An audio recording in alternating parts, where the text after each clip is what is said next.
You're listening to the Be a Better Lawyer podcast with Dina Cataldo, episode 198. So how do high-achieving lawyers break through generations of being taught that we have to grind ourselves into the ground to get results for clients, build a successful business, and create a life we love? While law schools are busy teaching the rule of law, they're slacking on teaching us how to be a better human to create for ourselves the success we thought we'd achieve after law school. This podcast bridges the gap between law school and life. Hello, my friend. How are you today? I am enjoying the brief moment of spring that we get here in Northern California, or at least in Sacramento. I'm used to Southern California where we get a nice drawn out spring, but in Sacramento, you blink and you miss it. It's summer before you know it. So I'm loving all the beautiful flowers popping out. I have this lovely garden. If you've been with me on Instagram, you know that I like to post videos of my garden and all the crazy things critters do. But I'm really enjoying it. I hope you're letting yourself enjoy whatever kind of weather you're having right now. Hopefully you have some lovely blooms coming up. But that's just me. That is my thing. That's how I connect with myself and how I remind myself that there is so much more to life than work, right? And today I want to talk to you about the common denominator I see between lawyers, and this was me too, lawyers who overwork, tell themselves they don't have enough time, are hesitant to raise their rates, who are hesitant to go after that area of practice that they've been wanting to grow for a while, hesitant to do work in a field where they are really drawn to, and instead go after fields exclusively for the money. Again, nothing wrong with money. I love money. But there is a part of us that's drawn to things for a reason. And if we ignore that, we're shutting something down. And so that common denominator that I see is that we don't value ourselves enough. We don't love ourselves enough. And it wasn't even something that was on my radar when I was getting into learning about starting my own business on top of my law practice. All I saw was the work. All I wanted was the financial security. All I saw was that I needed to work harder. And so what I thought was the answer to that was to do more work and to work harder and to find better things to do in my business, in my law practice. I needed to do things differently, which, yes, I did need to do things differently. But the foundation for that was to honor myself, to love myself, to realize that what I want mattered, right? What I desired was important. And unfortunately, we're not supported in this. So we've all got to do it on our own. No one is going to support us in this unless we're looking actively for that support, which is what coaching is, right? It's that support to go after what you want, to learn what you need to learn so you can create what you want in your life. And the foundation, right, that common denominator is valuing what you want. And I remember, as a kid, what I wanted was not what mattered. What mattered was going after a career that was going to be financially secure. It was a sure thing. And to do that, you had to work hard. And for me, it was a law school path. For me, it was going into a 15-year career as a criminal prosecutor. And for you, it might look a little bit different, right? For you, it might look like going towards, an area of law that doesn't particularly interest you, but you think, well, there's money in that, so I should do that. The thing is you can create money whatever it is you are being called to do. And if you're being called to be a lawyer, why not practice the areas that you want? And if you think it's the money, that you're not going to make enough of it, I call BS on that. Because what it is the way that you think about the law, the area of law that you're practicing. And it all comes down to not valuing what you want, not loving yourself enough, and then trusting yourself to make it happen. And I know this sounds maybe airy-fairy to you, right? As if There's not, it's not substantive because you're used to like working something tangible in the world, and it's not mindset, right? Like, it's like, no, if I just work harder, if I just do this different calendar system, if I just implement this new planning system, if I just get an assistant who's going to handle all of it for me so I don't have to think about it and I don't have to learn it, then everything will be better. Versus learning to value what you want and then valuing and loving yourself so much that you're going to go after what you want, go towards what you want, and trusting yourself that you are going to figure it out. That's what I had to do. Like, I had to learn that what I wanted mattered, and I had to figure out what I wanted, right? Like, I had to first value myself enough to go after what I wanted, but at the same time, I needed to figure it out, and I needed to trust myself and say, look, this isn't exactly what I want. I'm being called to something else. How can I make that work? It may mean that you practice an area of law that you're not thrilled with so that you can subsidize a practice of law that you are thrilled with.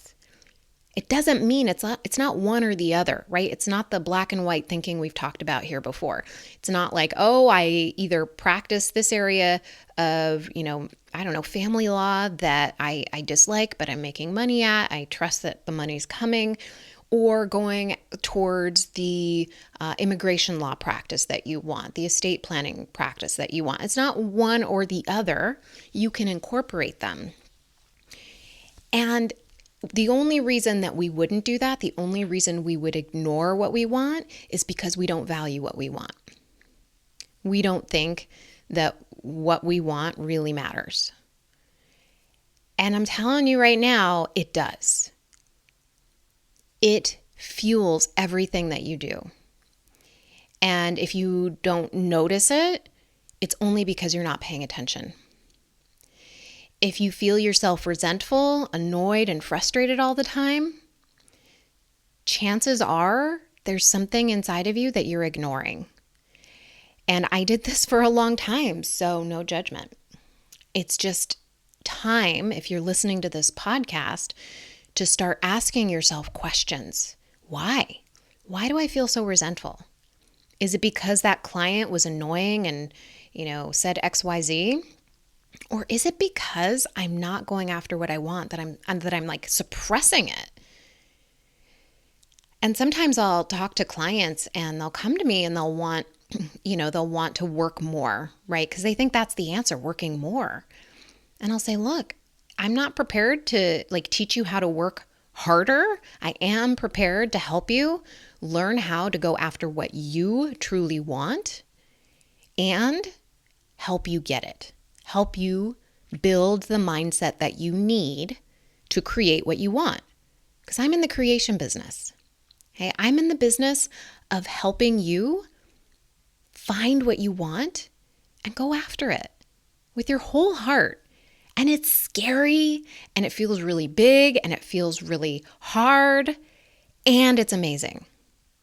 And it's like the biggest adventure of our lives, growing into the person that we are meant to be. And it breaks my heart when I think about, I'm getting a little emotional here because it breaks my heart when I hear lawyers who feel defeated, who feel like they have no hope. They think there's something wrong with them, that they're doing things wrong, that they are somehow defective. And I think I felt that way, especially as a newer attorney, because it seemed like everybody was doing things better or, doing things in a way that they seemed happier. I was trying to figure it out.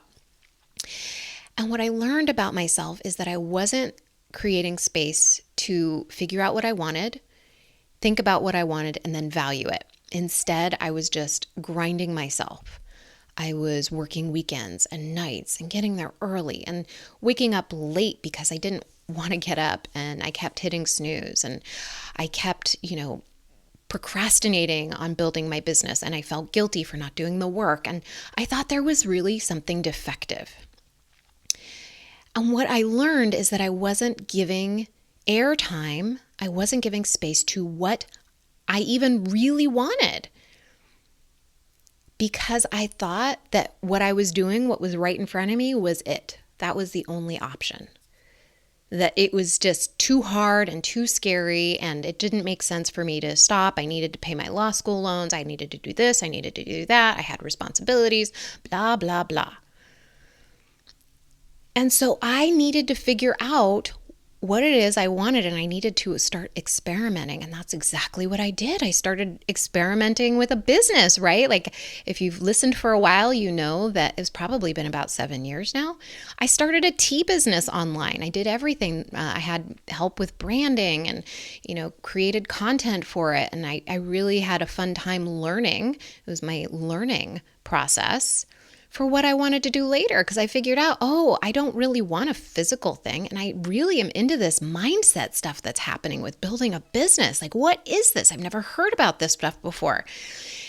And I needed to go through that, and I needed to learn how to manage my time and my mind, and that was what led me to where I am today. So I certainly don't regret the time, the energy, the money that I spent doing all of that, because I needed to experience that in order to understand that what I wanted mattered, that the direction I wanted to take myself was important, that those little urges that I felt, and I didn't have to overthink them, right? Like, I wasn't like, what do I do next? It's like, I want to experience a business. I want to create things. I want to know how to grow things. I want to build an income for myself. I want freedom. I don't want to be tied to a desk all day. I want to be able to go on a walk in the middle of the day. I don't want that the biggest deal in my life is that 1 hour at the office that I had, and maybe your office too, that 1 hour a week that somebody is teaching yoga be the only time I have a break. Or, that's the idea of work and life. It didn't make sense to me. It doesn't make sense. Like, what makes sense is understanding what we want and going after it and making it happen, no matter how hard it sounds, no matter, the tears that we shed, because we know it's worth it. Because I can tell you 100%, like, when things are hard now, when I am building my practice up, it is not my coaching practice. It's not the same kind of hard as grinding myself into the ground for somebody else, for doing something that I didn't have my heart in. I was great at it. I know I contributed. But what my heart was telling me is like, look, I'm really helping people more, coaching them. Like, I'm seeing the transformations. I'm seeing how they're starting to love themselves more and talk to themselves more lovingly. And that is actually helping them in their practice, building their practice, going towards the practice areas they want to build, making their lives easier instead of killing themselves, learning how to hire people and integrating them, not just throwing the practice at a new assistant and saying, hey, you figure this out for me, okay? I don't like all this stuff. Instead, they're learning to become leaders. They're learning how to step into the fulfillment of who they are meant to be. And that's the work I do on myself. That's the work I help my clients with. And that, to me, is what feels fulfilling. So it's up to you to ask yourself, what feels fulfilling to you? What do you want to go after? What lights you up, right? I hear that sometimes and I'm like, I don't know what lights you up, right? It sounds kind of funny. I'm like, no, seriously. Like, if you are currently working in like contracts and you're like, I hate contracts, this is the worst. I really wish I had like a research job that did, that involved the environment. Why would you just stay in contracts? Like, why wouldn't you also explore the idea of moving into the practice area that you want to move into? Why not? What is your brain telling you? Is it telling you that it's not possible, that it's hard, that it's not worth it, that you need to pay your bills now, so there's no point dreaming? Like, what is that voice in your head saying? Because I'll tell you right now, it's just a thought. our thoughts are optional. And the only way to change anything in our lives is to see that our thoughts are optional, that we're not lazy, that we're not bad people, that we're not irresponsible, right? That we're not taking care of the people around us, right? And this is something else that I see, this common denominator, right? Of not caring about ourselves or valuing ourselves enough. It's giving our time to everyone else except ourselves. We don't go after what we want. We don't take care of ourselves. We don't raise our rates because we are too worried about someone else and what they might think of us. Like, really start to look into your life and ask yourself, where could I love myself more? Where could I give myself more space to be me, to value myself? Where am I not valuing my time, my energy, my money, my brain power? Am I spending my brain power on areas of my life that I just don't care about? I was thinking about this morning. I was like, I have some clothes that I just don't like to wear, and they're in my closet, and my brain power is taken away because I'm thinking, well, maybe I'll try that this time. And I put it on, and then I'm like, I don't like this. And then I take it off, and I'm like, okay, this time for real, it's relegated to this pile. We're getting rid of it. Why not take that mentality and start looking at every area of our life one at a time and saying, this is not what I want. This is what I want. That's how it started with me. It started that way with just looking at my mornings. I don't want to wake up frazzled anymore. I want to wake up and have time to be calm and collected. How do I make that happen? How do I design my life? And you take it step by step. It doesn't have to happen all at once. It doesn't have to be like you turn your life upside down. You just start loving yourself a little bit more every single day. Anytime you start noticing yourself saying, oh, I can't do that, or, oh, I'm never going to be able to, oh, that sounds so hard, notice it. Notice that it's a thought and say, what if it's hard and that's okay? What if I have a lot that I need to learn in order to do that, and that's okay? That's my growth. Because when you start caring about what you want, when you start valuing yourself, you start loving yourself more, you are going to start being able to do those hard things, and you're going to go after them with your full energy, your full attention and whole heart, because you love them that much. You're that passionate about it. It's amazing. And it's hard. And it's so worth it. So I hope you will take this to heart, that you will take this as an invitation to start evaluating where you may not be valuing yourself, your time, your energy, all of that. Where you may not be valuing yourself enough, so it's preventing you from going after what you want. That's it. All you got to do is love yourself more. It's that easy and it's that hard. Okay, my friend. I hope you have a wonderful day. If you want help with this, if you're hearing this episode and you're like, yeah, I need that. I need that up level in my consciousness and my awareness. I am here for you. That's what I do with my clients. Book a call with me. Go to dinacataldo.com/strategy session. That's dinacataldo.com/strategy session. And there you can book a call with me. And during our call, we will look at exactly what's going on in your life. And I will share with you how I can work with you to help you go after what you want. All right. I hope you have a wonderful day, and I will talk to you soon. Bye.